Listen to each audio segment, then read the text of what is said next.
Hoje, a gente te conecta com a notícia.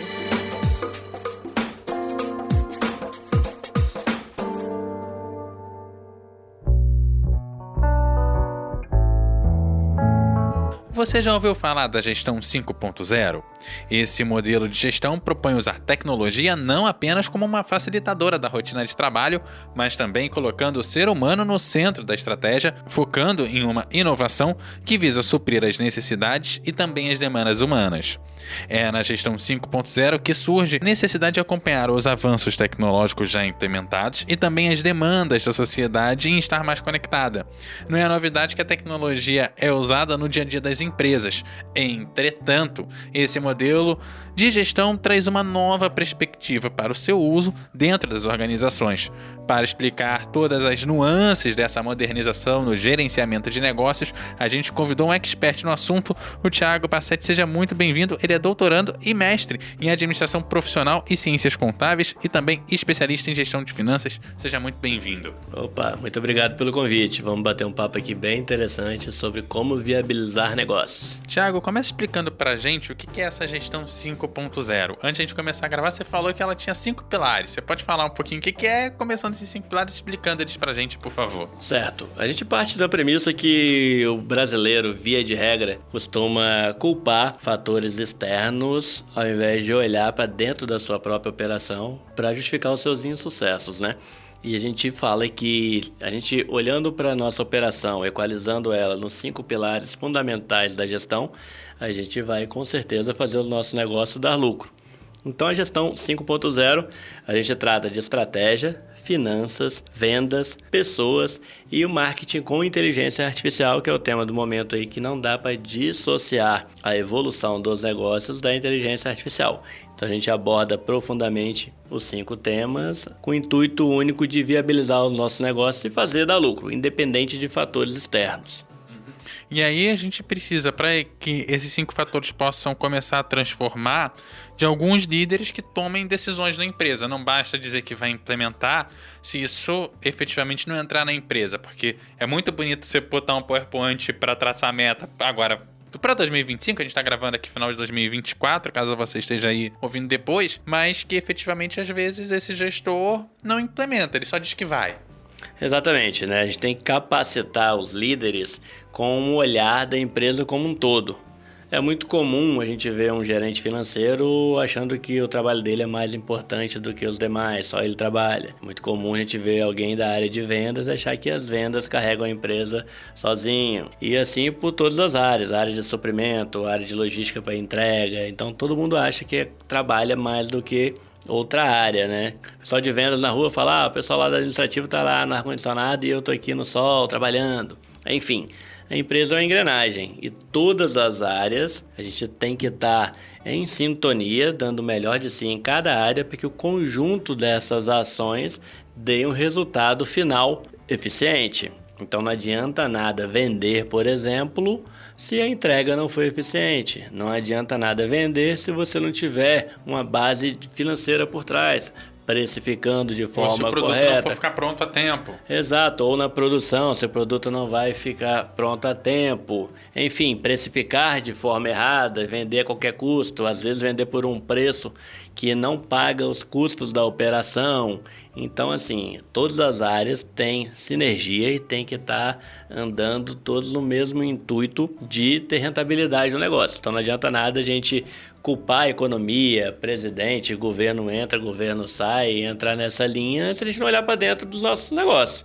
Quem consegue olhar para dentro da empresa e ajustar todas essas áreas, que são os pilares da gestão 5.0, sai na frente. E como é que a gente começa a implementar isso? Porque não é de um dia para o outro, a gente passa por um processo e alguns desafios nisso. Como é que a gente começa a fazer isso se tornar realidade? Qual é o primeiro passo? Pontapé inicial, capacitação. Conhecimento liberta, né? Não adianta nada a gente querer fazer diferente se a gente não tiver conhecimento. E hoje, com o advento da internet, aí já democratizou demais o ensino. O que há pouco tempo atrás era restrito a algumas instituições, hoje com a internet, velocidade da informação, o ensino está muito mais popular. Basta você buscar os canais certos de informação. Então, o primeiro ponto é capacitar a equipe. Nós aqui, por exemplo, no dia 13, no Patrick Ribeiro, vamos fazer um evento chamado Imersão Gestão na Prática 5.0, que vai ser um dia de 12 horas, onde a gente vai abordar todos os pilares da gestão. E não vai ser um evento painel, bater papo, só de falar de vitórias, não. É falar o como, com ferramentas de gestão que você vai sair do evento. No outro dia vai ter muita coisa já para aplicar no seu negócio. E abordando todas as áreas aí. Não vamos falar só de vendas, ou só de finanças, ou só de pessoas, só de marketing. Não, vamos falar da empresa como um todo, todos os pilares da gestão. E aí você falou também de marketing aplicado também à inteligência artificial, e a gente está tratando aqui de desafios de implementar e conhecimento. Uma das coisas que, por exemplo, a gente consegue utilizar com inteligência artificial é pequenas mudanças no texto que podem fazer com que você chegue ao seu cliente. Você não precisa digitar oi fulano, oi ciclano, beltrano. Você pode na lista de contatos com o nome dele certinho e trocando isso. Óbvio que isso demanda capacitação e um conhecimento tecnológico, e a gente vive num país em que a população, no geral, não tem educação tecnológica para conhecer esses mecanismos. Então a capacitação começa por aí, de você conhecer mecanismos que você pode trabalhar o Word, um Excel junto a um e-mail que vai servir de venda para o seu cliente para ele receber um e-mail mais personalizado, por exemplo. Exato. Na verdade, inteligência artificial ainda é tratada por grande parte da população como uma coisa muito distante, mas não é, já é uma realidade. E a gente tem duas escolhas a fazer na vida: ou deixar a inteligência artificial dominar a nossa vida, ou a gente adquirir conhecimento para que a gente domine a inteligência artificial. Então, a quem é comandado e a quem comanda.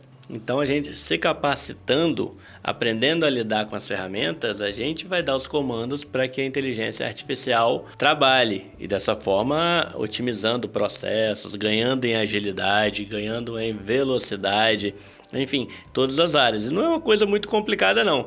É bem simples, é autodidático. Nós, na Gestão na Prática, a gente ensina muitas ferramentas de IA para utilizar independente do seu segmento, se você está no comércio, se você está na prestação de serviço, na imprensa, enfim, em qualquer área, a gente consegue capacitar para que possa utilizar a inteligência artificial a seu favor. E isso é um grande diferencial competitivo, né? Tem um cenário de competição muito grande. As margens dos produtos ou serviços estão cada vez mais apertadas, está cada vez mais refém de vender a preço que muitas vezes a gente não consegue custear a nossa operação. Então a gente tem que se qualificar ao máximo.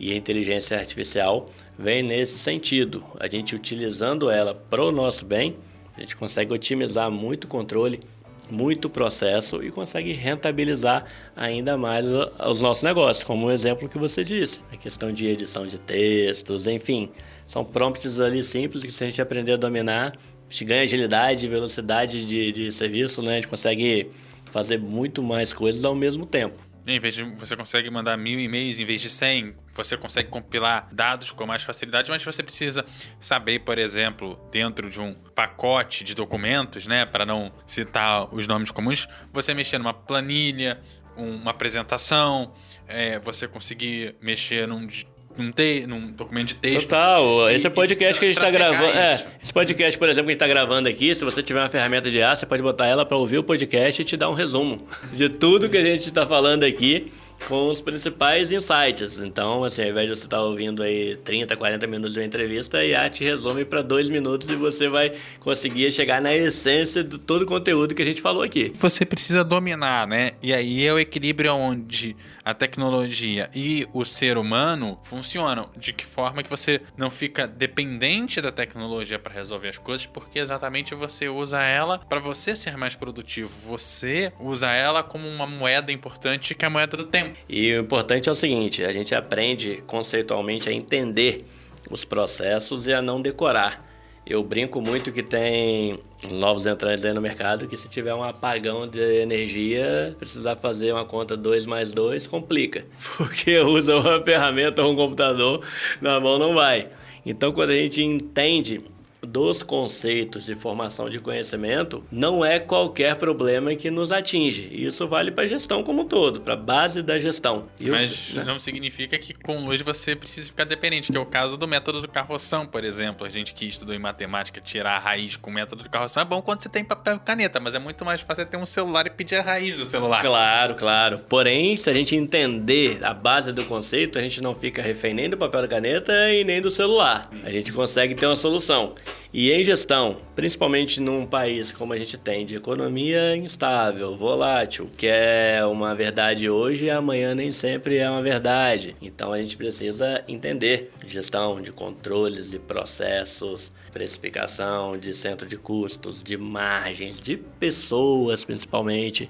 Até pouco tempo atrás, a questão de cultura em empresa era tratado pelos líderes como balela. Isso daí não quer dizer nada, quero ver na prática. Porém, hoje a gente consegue metrificar isso com ferramentas e comprovar que desenvolvendo uma cultura forte na empresa, em que todos os colaboradores têm um alinhamento, um fit cultural, a gente consegue transformar isso em resultado na operação. Não adianta uma pessoa que tem um estilo de vida, uma base cultural de formação num sentido e a empresa pensa diferente, não vai ter o fit cultural, não vai ser bom para ninguém, nem para a empresa, nem para o colaborador.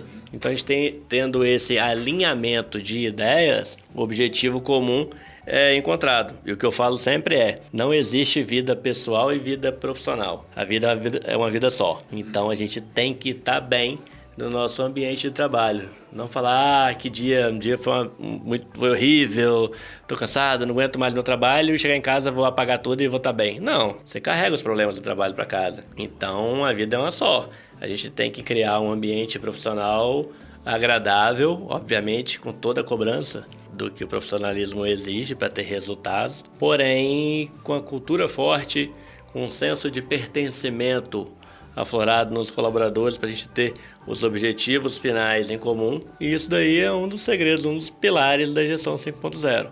Quando a gente fala de pessoas, a gente fala muito disso. O pilar estratégia, como que ele ajuda as empresas a se adaptarem a essas mudanças? Como você diz, aqui no país são muito fortes, né? A gente vive num país que as transformações são muito rápidas, principalmente porque a gente também é um país que inova muito, apesar de que a gente não reconhece muito a inovação nacional. A gente tem síndrome de vira-lata, né? Só valoriza o que é de fora e não valoriza as nossas forças. Porém, a gente é um país maravilhoso, com muita gente inteligente, muita gente trabalhadora. A gente precisa só canalizar isso tudo para ter um objetivo em comum, que é um objetivo de prosperidade, de poder distribuir essa prosperidade para a qualidade de vida e das pessoas, né? E diminuir um pouco a questão de egoísmo e pensar num todo. Mas a questão de estratégia é um ponto central e o primeiro pilar da gestão 5.0, porque a gente precisa planejar muito antes de agir. Se a gente agir sem planejar, a chance de erro é muito grande. Eu falo que grandes potências planejam, em média, 80% do tempo e executam em 20%. No Brasil, a gente executa 99% do tempo e planeja 1%. Então acaba dando muita margem para perdas, controle de custos errados, projetos que já nascem mortos, empresas que não duram nem um ano de vida. Por quê? Não planejou corretamente antes de executar. Ou porque, como muitas empresas aqui no país nasce para suprir a demanda de colocar a comida na mesa, e a comida na mesa não pode esperar. Então você vende o almoço para ter o jantar e aí não tem como você planejar, né? Pelo menos do jeito que deveria. Exatamente, né? Nem todo empreendedor ele tem o capital suficiente para conseguir segurar um tempo sem ter o resultado financeiro do negócio. Então a pergunta que fica é a hora de empreender? De repente é a hora de continuar no emprego e fazer um capital suficiente para que possa empreender com mais segurança, com mais tranquilidade.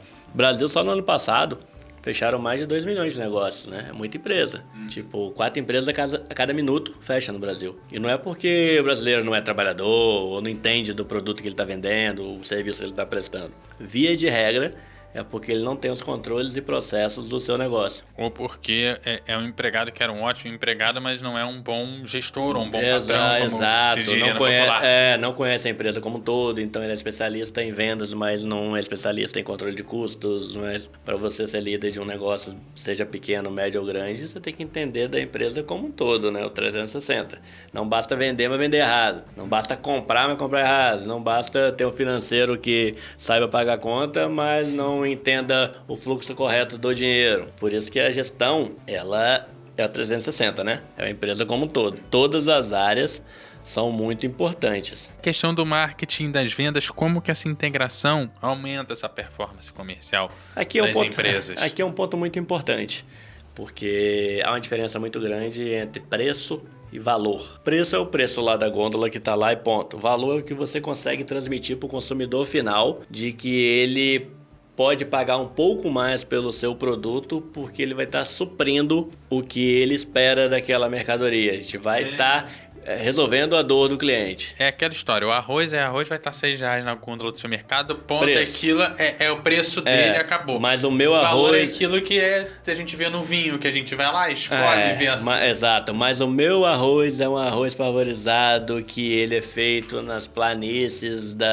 do Vale da Serra. Que tem gotículas de ouro. Que tem, exato, que foi utilizado adubo orgânico no plantio dele, em que as famílias que cultivaram esse arroz são famílias engajadas. Enfim, a gente consegue criar valor para o nosso produto, que tem um arroz de R$6, tem um arroz de R$20, certo? Exatamente. Exatamente, tem um telefone celular de R$300 e tem um iPhone de sei lá quantos R$1.000. É o valor da marca, é o valor que a gente consegue transmitir ao nosso negócio. A gente não vira refém de preço. A gente tendo uma margem maior, uma precificação baseada em valor, a tendência é que a gente tenha mais margem operacional, que é o quê? Preço de venda menos do quanto custou para produzir aquele produto, para a gente pagar todas as nossas despesas e sobrar mais dinheiro na última linha, que é o que toda empresa espera, ter lucro, né? E com lucro, fazer boas ações, fazer filantropia, o que quer que seja. Empresa não é filantropia. Empresa tem que dar lucro. Porém, com o lucro a gente pode distribuir da melhor forma. E aí a gente fala de uma coisa que não é exatamente filantropia, mas gera valor para a empresa, que é a questão da sustentabilidade. Aqui a gente tem até um impacto aqui. Como que a gestão ela vai contribuir para esse aumento de sustentabilidade, que é a pauta mais importante que a gente tem hoje dentro das empresas enquanto algo que gera valor. Exatamente, é a questão do preço por valor. Empresas hoje que se engajam em sustentabilidade, porém verdadeira, que não é um discurso da boca para fora, o consumidor percebe isso. Empresas que de fato se engajam e empresas que estão na onda para tentar ganhar algum dinheiro. Então, empresas que de fato prestam um serviço de sustentabilidade, que pensam na perpetuação do planeta, da espécie, enfim, em boas condições para as próximas gerações, acabam conseguindo agregar mais valor aos seus produtos. Aí entra naquela regrinha básica lá de financeiro, precificação. É o mesmo custo do produto, porém com a margem maior, vai vender ele mais caro, vai ter uma margem de contribuição maior. Então, preço de venda menos do que ele custou, isso que sobra é margem de contribuição. É o valor que sobra para pagar todas as despesas e sobrar lucro. Então, empresas que têm pautas bem definidas, conseguem agregar valor aos seus produtos, tem mais margem para dar mais lucro no final. E por último, como que a gente pode impactar positivamente a cultura organizacional e dar satisfação ao colaborador para que ele também deseje permanecer na empresa? Isso, na verdade, a gente trata muito de frente para trás, mas é de trás para frente. Isso daí já começa na contratação. Então, se você tiver uma contratação com muita transparência e já mostrar o que a empresa de fato é, tanto em coisas tangíveis quanto intangíveis. O que a empresa tem de cultura, o que ela tem de valores, quais são os valores dos donos da empresa, quais são os valores da gerência, da direção. Então, tendo esse fit cultural, a gente acelera a nossa curva de aprendizado. Tende a ter um turnover muito menor, tende a ter demissões muito menor, porque a pessoa já entra sabendo o que espera dele e o que ele espera da empresa. Já tem esse alinhamento. Então, quando a gente consegue fazer esse alinhamento, a gente consegue desenvolver muito mais um senso de pertencimento nos colaboradores. O que é o senso de pertencimento? É o olhar de dono em todos os colaboradores, e esse olhar de dono, via de regra, acaba sendo transformado em resultado, em mais lucro, e empresas que trabalham com inteligência compartilham desses lucros, distribuem lucro para os colaboradores. Então vira um ciclo virtuoso, onde é uma relação ganha-ganha, né? A empresa acaba ganhando muito mais e todos os colaboradores estão satisfeitos de trabalhar ali, acabam dando mais de si no dia a dia, o resultado é melhor para todo mundo. É uma relação ganha-ganha. E aí eu vou agradecer a sua presença aqui. Muito obrigado por ter vindo, Thiago. Fique à vontade para divulgar suas redes sociais, onde a galera vai poder compreender um pouquinho mais sobre essa gestão 5.0. Bom, meu Instagram é O Gestor na Prática, tá? Rede social. A gente agora no dia 13 de dezembro estaremos no Patrick Ribeiro para esse evento chamado Gestão na Prática 5.0, uma imersão. Onde Espaço Patrick Ribeiro fica aqui em Vitória, aqui ali em no Vitória, aeroporto. Aeroporto, às 8 da manhã, tá? Nas redes sociais tem toda a divulgação para você conseguir participar do evento. Vão ter pessoas aqui muito relevantes no cenário nacional de gestão, como por exemplo o Alex Anton, estrategista-chefe, um dos sócios do iFood. Vão ter o Rony Meisler, que é fundador da Reserva e CEO da Arezzo, um cara muito bacana. O Bruno Nardon, fundador do G4 Educação, uma das principais escolas de educação do Brasil, São Paulo. O Rogério Salome, capixaba, fundador da Wine, entre os 3 maiores e-commerces de vinho do mundo. E todos os professores e mentores da NBS Educação. Terceiro maior e-commerce de vinho do mundo. Como eu falei mais cedo, a gente tem coisa importante sendo feita aqui no Brasil, inovação importante sendo feita aqui no Brasil, inclusive aqui em território capixaba. E capixaba, exatamente, é um dos mentores da NBS. Assim a gente vai chegando ao final do episódio. Eu quero agradecer ao Thiago pela participação aqui mais uma vez. E lembrando que aqui a gente sempre te convida a debater, refletir e sobre tudo. O ES Ouve tem edição de Eduardo Couto, texto e produção de Carol Bauer e apresentação e direção de jornalismo de Daniele Coutinho. Galera, aquele abraço e até a próxima.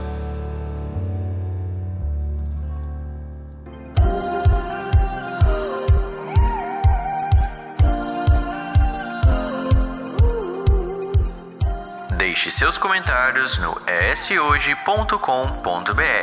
É lá que você se mantém informado toda semana.